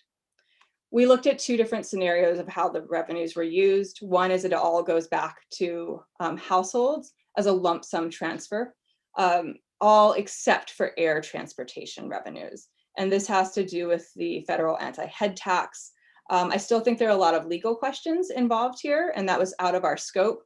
But it's because of the anti-head tax law that we made this assumption that those revenues would stay with the state, or that all of the revenues would stay with the state and be expended in the way that the state expends monies. So jumping into some results, we find that, oh, sorry, this is baseline emissions. We do find in the baseline that we're getting reduced emissions mainly because of the RPS, right? That is, you'll see it in the state greenhouse gas report that's coming out later this month as well, that the state RPS is the number one, seeing that through is the number one thing we can do in terms of reducing our emissions in current policy. And when we layer on the carbon tax, so this is the social cost of carbon, right? And this is the much higher price pathway. So you can see that we reduce, substantially, this is about 13% reduction in 2045, greenhouse gas emissions from the social cost of carbon, and you get a 70% reduction with the much higher price pathway, right, from this environmental targeting approach. In terms of the interaction to the RPS, we're assuming that this stays in place, right, as kind of a backstop policy approach. Within the social cost of carbon, the RPS remains the binding policy. So we find the same amount of renewable energy would be sort of incented as a result of this. But what's important, it's not just about the electric sector, right? It's also economy-wide, which is why you get further reductions. But this is the interaction to the electric sector. Whereas within the much higher price pathway, we see that the RPS target is not binding kind of immediately, right? In 2025, it's no longer binding. And so it incents much higher levels of renewable energy capacity layout much sooner. Economy-wide indicator, under the social cost of carbon, we find that there's roughly a 0.5% reduction in total output as a result of the carbon tax, right? So there is a contractionary element to this. Whether you give the monies back to households does matter, right? In the greenhouse gas emission side, it matters so little that you can't see the differences between the lines, so we didn't put it there. And this, you can kind of make out the differences between the lines. It's more meaningful, right? So when you give the money back to households, which is the dividend, right, you do get a slight bump to economic activity as a result of that transfer. So it helps to ameliorate some of those negative economic effects. With the much higher price pathway, we have a much, much higher economic contraction, right? Almost 5% in the high price pathway by 2045. And we still see that if you give the monies back to households, that's dampened a little bit, but it's a relatively large impact here. I do want to put this in the context, though, that this is under an assumption of baseline growth, right? It's not that we get a 5% drop in gross state product or total output from 2020 levels or 2019 levels, right? It's from what the baseline is. And so this just shows you the same information, but in level values, just so you can see what it really does is put us on a slower growth path. In this case, it's very small. In this case, it's much more substantial. We also have estimated things like change in imports. We do find that there is this, there is this switch towards preferencing imports. So I would say that this is represents a worst case scenario, right? Assuming that none of our trading partners have adopted carbon pricing either. So this is really a kind of status quo. What if we adopt a carbon price now when none of our real trading partners have, right? Other than California, whose price is pretty low and actually should relatively be represented in these 2012 numbers. We do see this interesting U shape within the higher price pathway. And this has to do with a combination of the relative prices of imports have improved, but then at some point, the total economy is shrinking. So there's also less demand for imports as intermediate goods into production processes, right? And that's why we see this U. Lastly, just visitor spending from the baseline under the carbon tax and revenue scenarios. Because visitor spending has historically been relatively inelastic, and there's actually been really nice econometric work on this using historic data with changes in airline prices relative to visitor arrivals. So we were able to leverage that prior research in order to calibrate the model specific to the visitor industry, which is, of course, really important for Hawaii. So we find that there's a relatively small impact in terms of the change in visitor spending as a result of the carbon tax, particularly if you think about the social cost of carbon. It's 1/3%. But what's interesting about this is visitor spending is about 1/3 of resident spending on an annual basis. So visitors would be paying into the carbon tax, right, in the goods and services that they consume while on island. And if there was a direct transfer to households, that would be sort of a mechanism where visitors pay in and it benefits Hawaii's households. There is also a switch to vehicle miles traveled. In the case of time, I'm just going to sort of skip through some of this. I wanted to get to this household welfare figure, where really this is diving into the income groups. So understanding the differences for low income and high income being particularly important, right? This is in 2025. And basically what we see is that if you give monies back to households, the carbon tax in Hawaii is progressive, which means it proportionately benefits lower income households more, right? And this is this dynamic between higher income households consume more energy, so they would pay more into the carbon tax.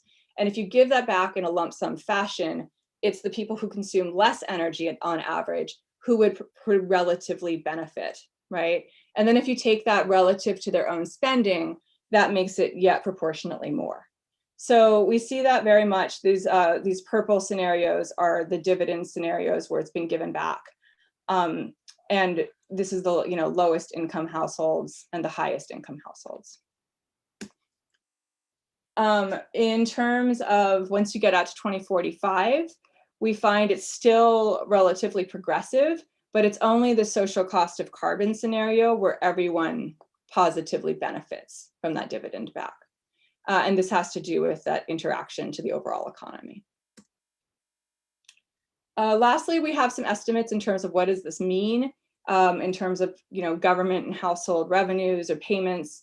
Just wanted to point out that under the social cost of carbon scenario, you'd be getting between $850 and $1,100 a year per household in our estimates here.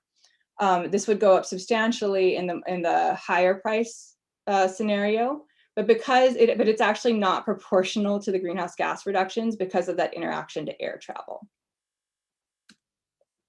So just in conclusion, a carbon tax plus a dividend in Hawaii is progressive. Visitors will pay into the carbon tax and the goods and services they purchase while here. Some of it's direct, like things like gasoline, but a lot of it's indirect, right? What you consume while you're staying in a hotel, for example, the electricity in a hotel. A very high carbon tax, so the high carbon tax pathway we looked at, results in overall large welfare declines, which tells us that meeting Hawaii's goal of net negative emissions, really does, we have to think about new technologies to make this cost effective. And that's something that as new technologies emerge, we want to revisit this question. A carbon tax set at the Obama administration's federal social cost of carbon would result in a 40% reduction in greenhouse gas emissions from 2019 levels by 2045. It has relatively small impacts to the overall economy, and giving monies back to households in equal shares makes them better off. In terms of how we measured households, right, by these income quintiles, it's not each and every household. So for a complete, version of the study this is the URL that Scott pointed you to, and I'd invite you to go and read the whole thing if you're interested. Thank you. Thank you so much, Dr. Kaufman. That's a very important and detailed data that is critical to this carbon tax discussion. And I do want to say the link to the study and other studies we've mentioned here are in the chat if you want to pull them from there. We have time for a few questions from commissioners, and we also have, I think, some people from the public who want to make comments. Commissioners, any questions? Chair Lowen. Sorry, thanks. And I know I've asked this question before in other meetings that we've had, but I feel like it's important to raise it in this venue as well. Your estimates for energy use per household is a statewide average. So can you speak to what the difference might be between residents in more rural areas who have to spend significantly more on gasoline, for example, if you live in South Kona or something like that, and you're commuting further to get to work, and those are the more affordable areas of the island? I feel like it's important to think about how we look at it on average, but it doesn't account for the differences between islands or between rural and urban. Thanks, Representative Lowen. That's a really important question. And I think we scratched the surface of that in this study, right? So it would be a great follow-on study to try to make this information spatial. And that's what that was totally out of scope to this, but that is what I think you're asking, and I think is really, really important, and I'd be, really interested in continuing to pursue. But that is the next step, right? Is how do you take this information and make it spatial? The input-output data is not at all spatial, right?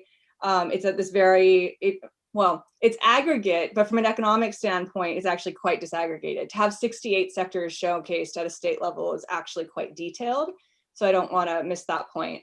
But then being able to translate that into, say, census data at a spatial kind of neighborhood scale is what you're asking about.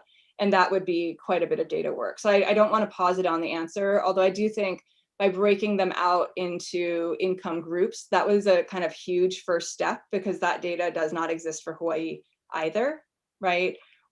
And then we can start using that to mix it, for example, with the PUMS data on electricity, which is more spatial. But that would be the next step. Great, thank you. Thank you. Other questions? Okay, I don't see any right now. Why don't we go to public comment? Again, raise your hand or hit your raise hand button if you want to comment.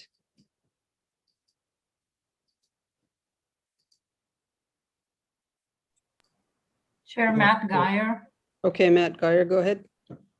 Hello, I'm Matt Geyer, Chair of the Environmental Justice Task Force for Faith Action.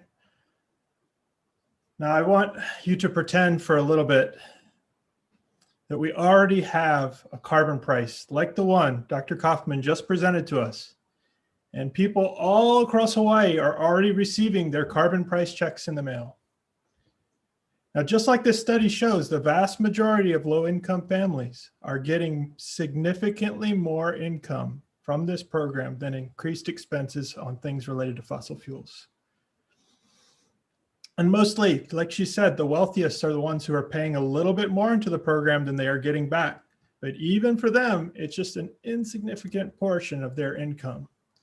But that resulting carbon check is significant for low-income families. Now, in this world, would you be arguing to eliminate this program? Would you be out there saying, we need to remove this carbon price for the benefit of the few people who are using much more fossil fuel than average? Of course not, but those who are arguing to delay this, those who are arguing that aren't even working on it, we need to study this more, we need to wait, are doing exactly that. They're saying, we don't want this. Doing nothing is also a choice. Every single moment we wait, the longer the 1% continue to benefit at the expense of the 99%. Now, as a society, we are living beyond the means of the planet to support us. Continuing our lifestyle means stealing from future generations. We are stealing the future of our children and our grandchildren so that we can live the way we live now. Did you notice in the study that the greenhouse gas hasn't changed despite all the solar panels we've put up, electric vehicles we've changed to? Carbon pricing has been well studied across the world, and it will have a measurable impact on emissions. When we implement this, we are finally going to be able to get a handle on emission growth. And increasing the price is the only way to get everyone to change. Returning that money from the pricing, the carbon pricing to the people, that's an essential piece of solving the puzzle. And this is environmental justice, this is social justice, this is economic justice, all wrapped up in one, which is why every single one of us needs to be doing everything we can to implement this as soon as possible. Thank you very much. Other comments? Chair, there is also written testimony that was submitted on this item, and we'll put the link in the chat. Okay, great. Thank you. Chair Case? Yes. Miracle? Yes, please go ahead. Thank you very much. I really appreciate this opportunity to hear this presentation and to review this study and to offer some comments.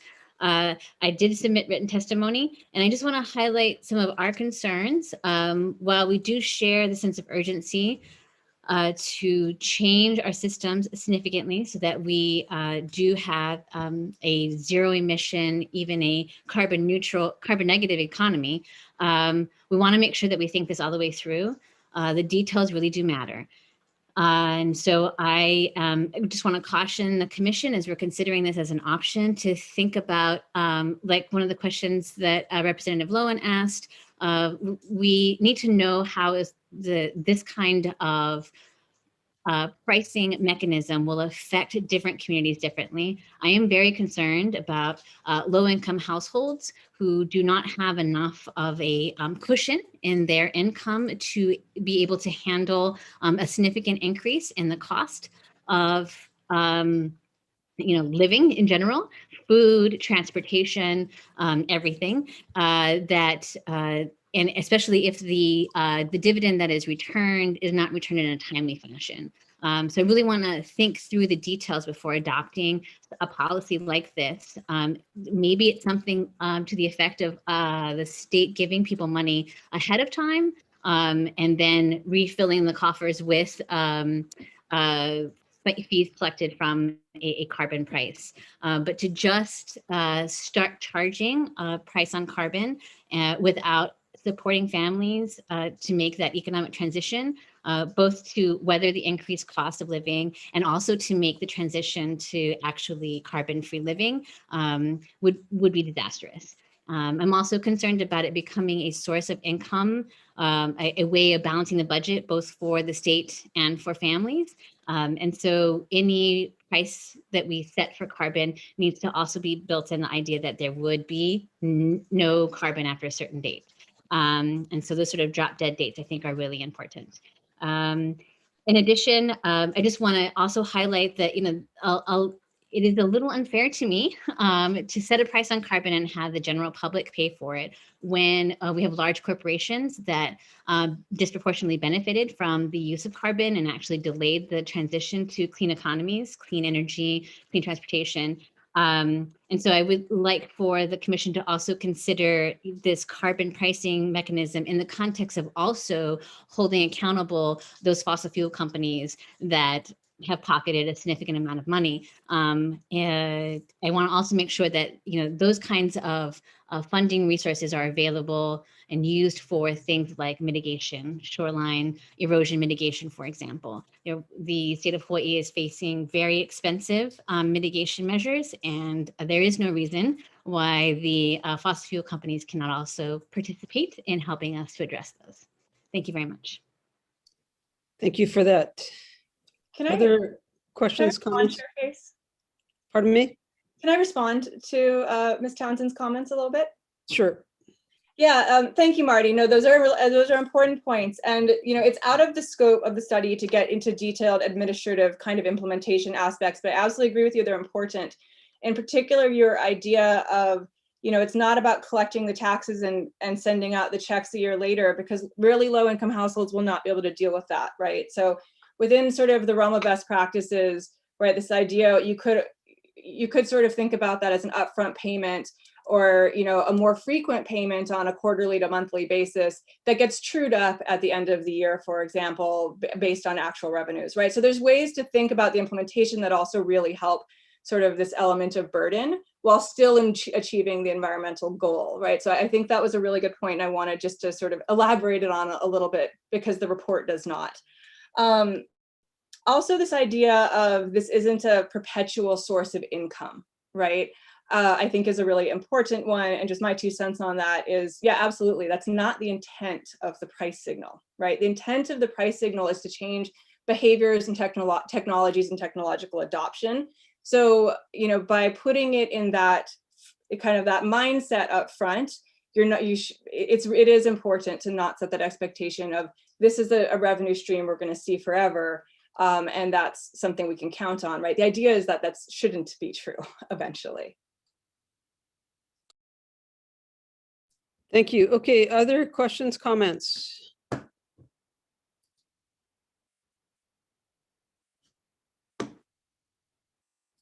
Okay, hearing none. Thank you, Dr. Kaufman, for that terrific report. Very, very important information for us to use as we move ahead.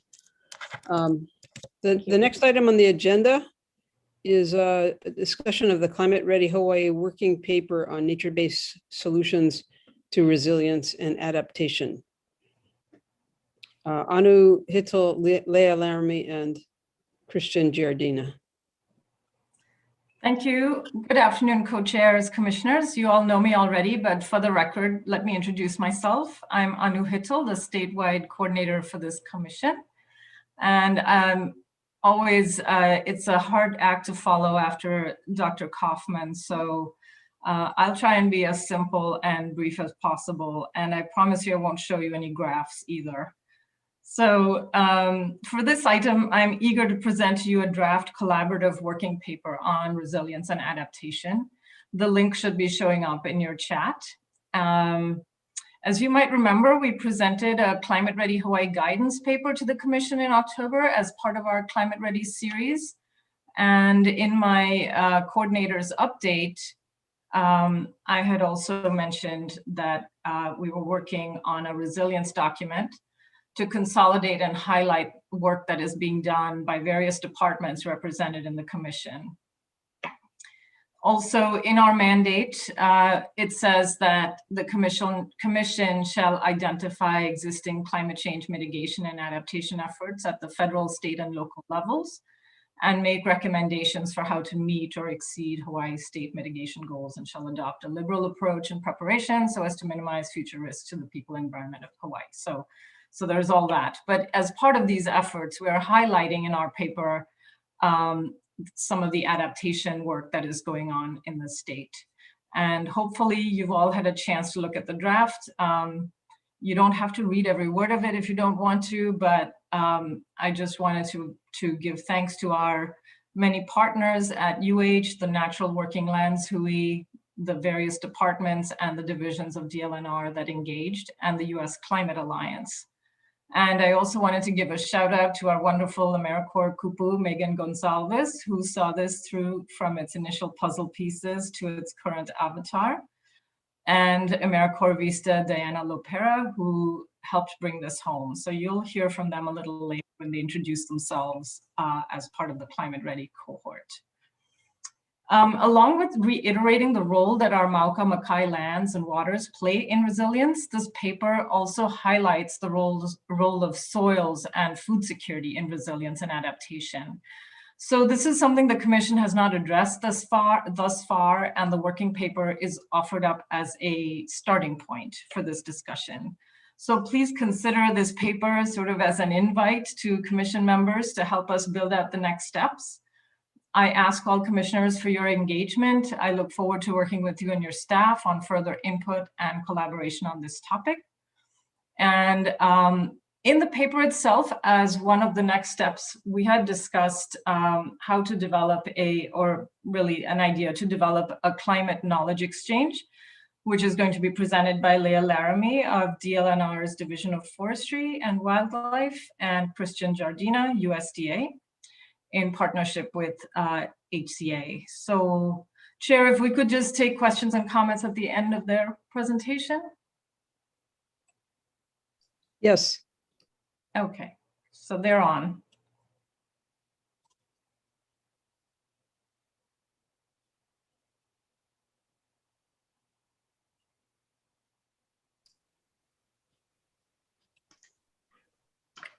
Yes.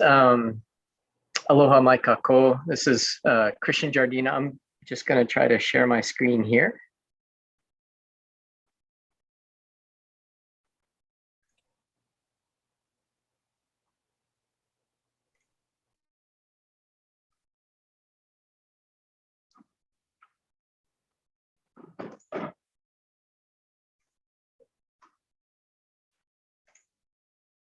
Can everyone see that?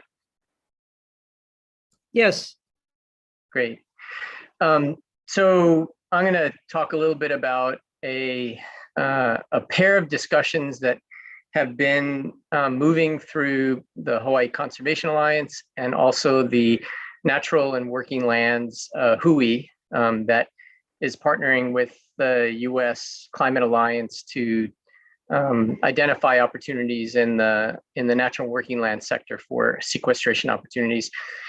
Basically, the two sets of conversations identified, especially after the election in the fall, the potential for a huge uptick in interest from federal down to local in investing into climate change, adaptation, and mitigation. And we began a conversation in both of these arenas on how do you coordinate, how do you bring people together to efficiently take investments from various sources into dealing with the climate crisis. And so today, I'm going to quickly go through some slides to introduce the concept of a climate exchange for enhancing our capacity to address the climate crisis, and to introduce a path forward for creating this exchange.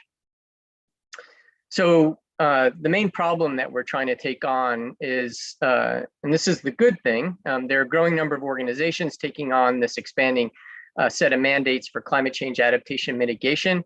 But there is concern that the investments that will be increasingly made into this effort, will they be efficiently coordinated? We know that department agency mandates are going to be growing exponentially here, and funding as well in the federal fiscal year 22, covering policy planning practice. And right now, efforts are, we would describe it as weakly coordinated across community, NGO, county, university, state, and federal entities. In a lot of cases, our efforts are siloed, or the linkages between knowledge producers and knowledge users are complex and difficult to navigate, especially for users that might not be easily connected to either universities or agencies who are either keepers of the knowledge or producers of the knowledge. So our intention is to basically create an action-oriented climate exchange that would facilitate this engagement of the climate crisis by building new partnerships, facilitating collaborations, and supporting learning networks. The needs that we've identified in these two sets of conversations is multilateral knowledge sharing that's done in a way that links users, experts, leaders, and researchers. Increasing coordination across federal, state, university, county, NGO, and community entities, and then strengthening partnerships and alliances that address the climate crisis. Our approach is to basically establish a design process for a Hawaii climate exchange over the coming 6 to 9 months. The approach would include connecting members of the climate change community to better coordinate strategies, approaches, planning, and practice, supporting members on taking focused and coordinated action informed by the best science, including building on the ground collaborations. And one of the key functions of an exchange is to assist in major initiatives, especially initiatives that require complex partnerships. And certainly in the coming administration, as these funding sources and policy initiatives start rolling out, they will be complex and large.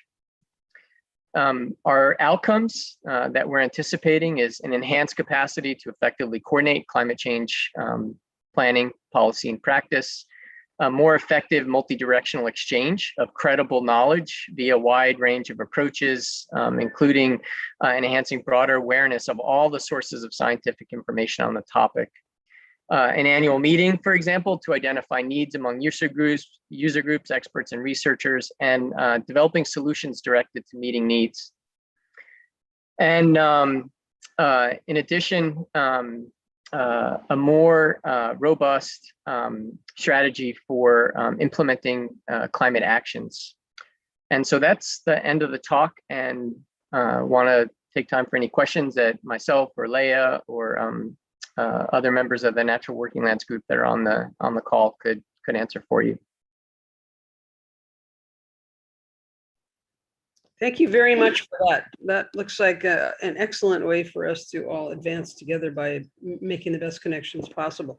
Questions, comments, commissioners? Justine. Hi, thank you, Christian, for that presentation. I'm curious as to how the climate exchange, I believe, works with existing entities that are trying to coordinate already amongst these actions. To name a few, I think the counties have their sustainability HUIs, for example.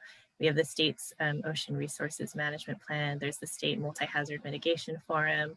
I'm sure there are more that I know of out there. So just curious how this will align and supplement those actions, as well as with the Climate Commission, of whom, there are a lot of duplications of like all of our very busy directors on this line here, and how that'll align. Yeah, I mean, I think that's a really foundational question and something that we have considered in the conversations that we've been having. So simply, there is not a desire to duplicate or replace in any way. Where this exchange fills a big need is in coordinating some of the meta organizations. So you described some of them. There's also the Pacific RISA, the Pacific Island Climate Adaptation Science Center, the USDA Climate Hubs, the Hawaii Conservation Alliance, the county sustainability offices that you mentioned. But there isn't a lot of communication among some of these entities that's structured. It tends to be idiosyncratic and somewhat informal. And part of the design process is going to be bringing together groups that you mentioned and others to understand how an umbrella type of exchange can support these partnering entities, and whether it's taking a sector approach, where obviously groups tend to focus on their sector, whether it's taking a sector approach where there's coordination when there needs to be a coordination across sectors, or in the case of, for example, Pacific Island Climate Adaptation Center, Science Center, the RISA, the Climate Hubs, and Hawaii Conservation Alliance, finding an opportunity and a window so that we can take coordinated action that right now is happening somewhat through the Hawaii Conservation Alliance, somewhat through informal conversations outside of any structure. The last piece that I think is really important for addressing your concern is developing a needs assessment for people who are users of information and understanding how they get information and what are the obstacles to getting information and what could be solutions to getting information for dealing with adaptation and mitigation needs. I've been surprised at how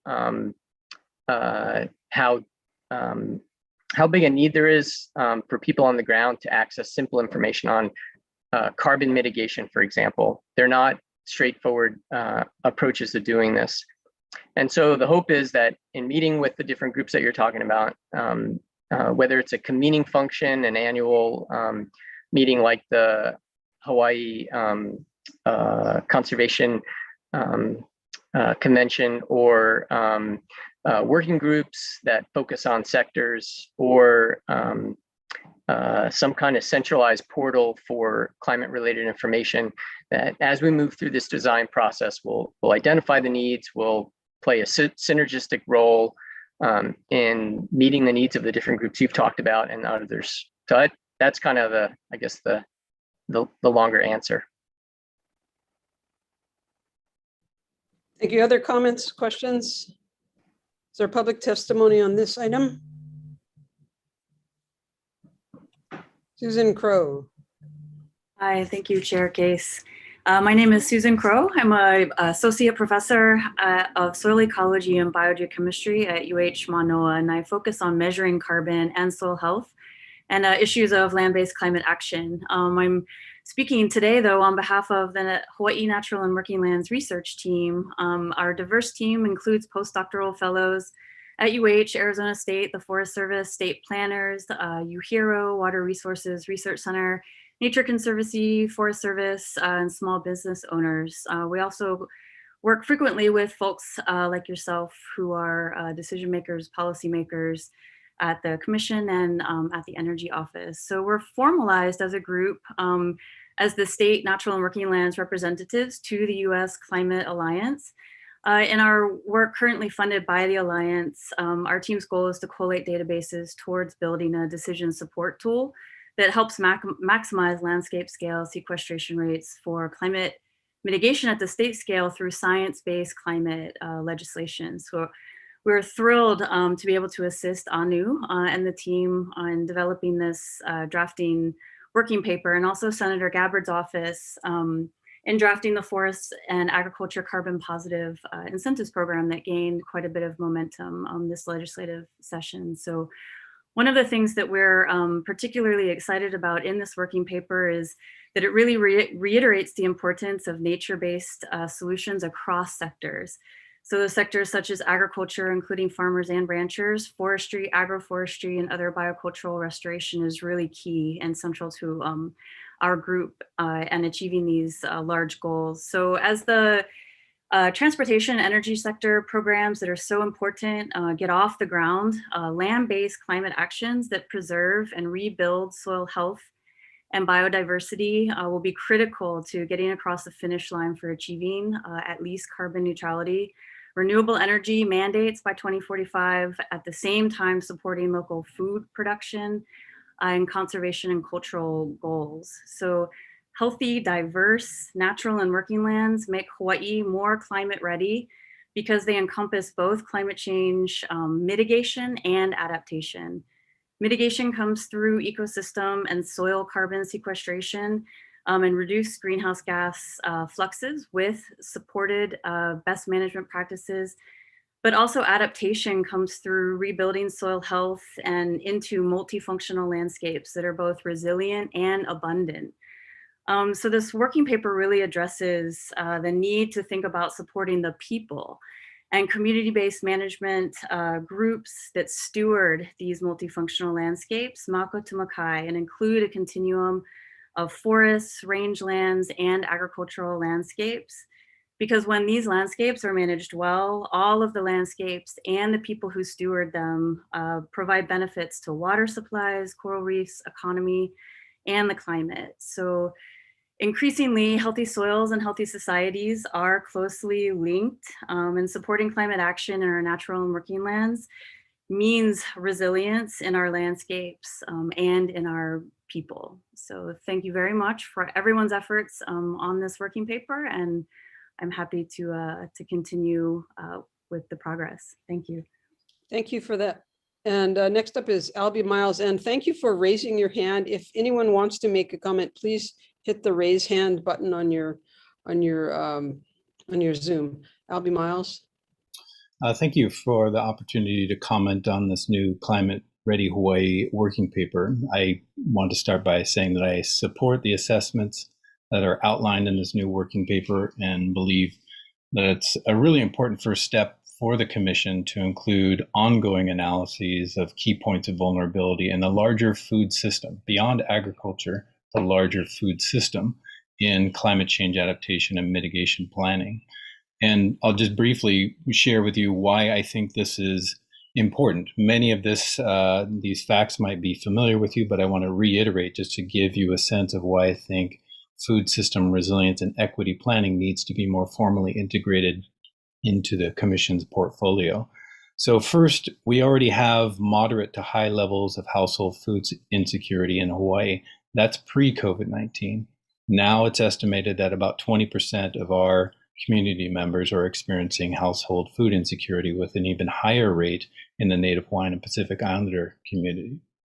Hawaii, as we all know, is geographically isolated and has a just-in-time economy, meaning that Hawaii imports high levels of food. We have a high level of import dependency, and our commercial food stocks if the Port of Honolulu were to close due to some natural disaster, that amount of food stored in the state will last us about 5 to 7 days. All of our critical infrastructure is located on the south shore of Oahu, with few functional redundancies in key import infrastructure. There's a little in-state storage of commercial, personal, or emergency food. Most of our commercial food storage and key infrastructure is largely within inundation zones, and our models indicate increased frequency and severity of weather events, including increased probability of storms tracking directly onto the Hawaiian Islands. And though it has now begun, there's inadequate formal coordination between our public emergency management agencies and the private sector importers and distributors for emergency food distribution in times of crisis. The current system was stretched to capacity under the added strain of the economic impacts of COVID-19, and this was without port closures, mass casualties, and downed electrical and other infrastructure. At present, there is, to my knowledge, there's no food system climate change adaptation plan for the state of Hawaii. It does not currently exist, nor is there a plan to guide the food system development in Hawaii to achieve our commitments to the UN Sustainable Development Goals, though some of this work is now beginning. And finally, the Hawaii Climate Commission, to my knowledge, has no dedicated working group or planning process in place for advancing food system resilience and equity, despite this being a rapidly growing international need and priority. So in closing, given this context, I recommend that the Climate Commission define a dedicated working group and planning process to achieve food system resilience and equity in Hawaii. I'll pause there. Thank you for your time. Okay, thank you for that comment on food sustainability.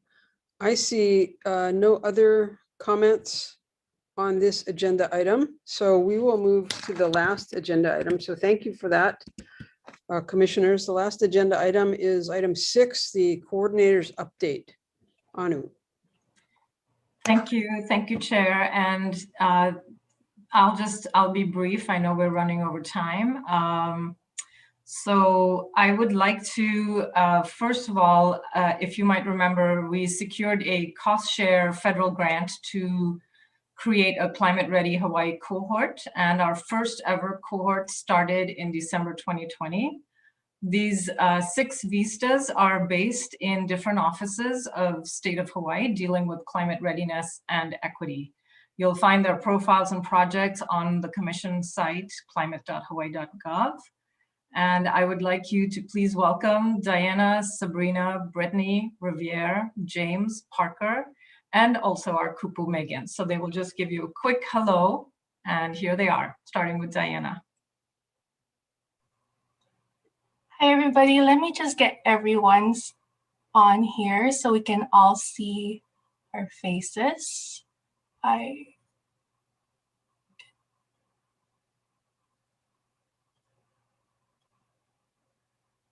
Alrighty. Aloha mai kako. My name is Diana Lopera, and I'm the Climate Change Communications Specialist that is based here at the Department of Land and Natural Resources. I help amplify the work being done by the Commission by creating content that breaks down complex climate change issues into digestible formats through partnerships with community members or through our website and social media presence, all while tying it to the Commission's goal to move towards a clean, equitable, and resilient climate-ready Hawaii. Thank you. Aloha all, my name is Sabrina Park. I'm with the DOH Climate Ready Hawaii Vista. As the Transportation Equity Specialist, I support the DOH by conducting research and analyzing data to improve access to safe, healthy, sustainable transportation options for historically underinvested populations and communities in Hawaii, all of which support the Commission's climate change priorities. Thank you for having me here today. Aloha everyone, my name is Brittany Key. I am the AmeriCorps Vista based at the Office of Planning under our statewide sustainability program. I provide staff support for the recently restarted Greenhouse Gas Sequestration Task Force, and I'm also currently the project lead for an equity and resiliency case study project series, which will be included in the 2050 Sustainability Plan update, which will be released later this year. Thank you. Hi, my name is Riviere. I'm the Community Engagement and Communication Specialist with the Hawaii State Energy Office. And by collaborating with the Climate Ready Hawaii Vistas, I have created a clean energy education program to help educate and engage community members on renewable energy and its projects so they can help the state achieve its 2045 clean energy goals. Thank you. Hi, my name is James McCallan. I'm also based in the Energy Office and serve as the Energy Affordability Specialist. In collaboration with the other Energy Office Vistas, we are developing a project proposal for a Clean Energy Wayfinders program, which is an employment opportunity that aims to help educate residents about Hawaii's entire energy ecosystem and connect them to appropriate clean energy assistance resources. Thank you. Aloha mai kako. My name is Parker Kushima. I am the Transportation Affordability Specialist, also serving with the Hawaii State Energy Office. I've been working in collaboration with the State Energy Office, DLNR, and the TOD Council to build out resources on multimodal hubs with a focus on transportation equity issues and implementation challenges. Mahalo.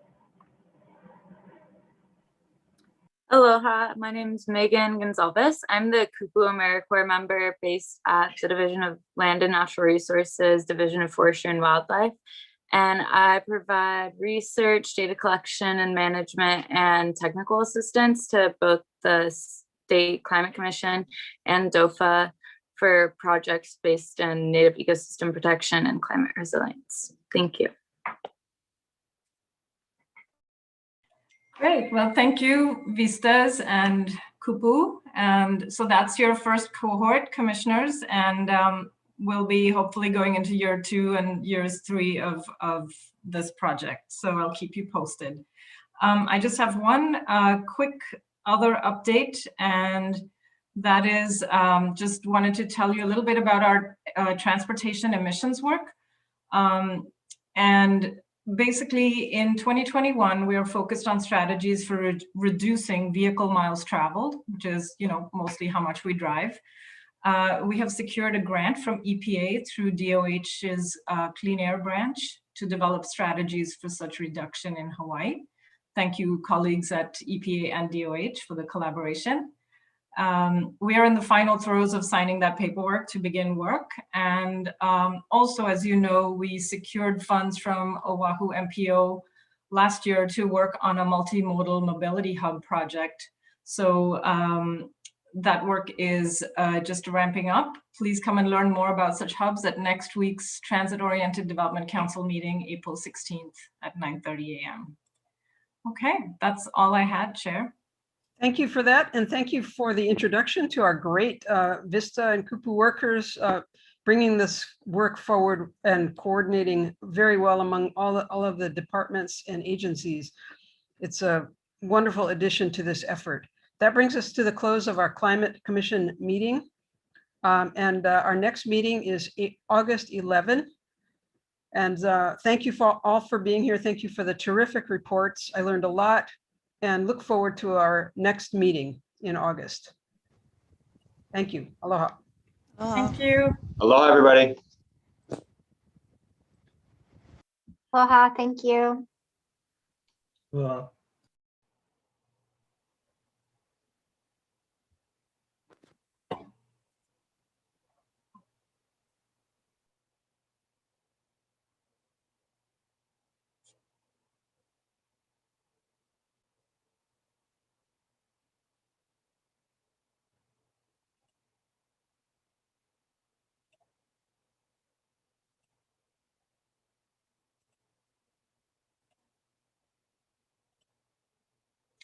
Okay, did you stop the recording? Great. Yay.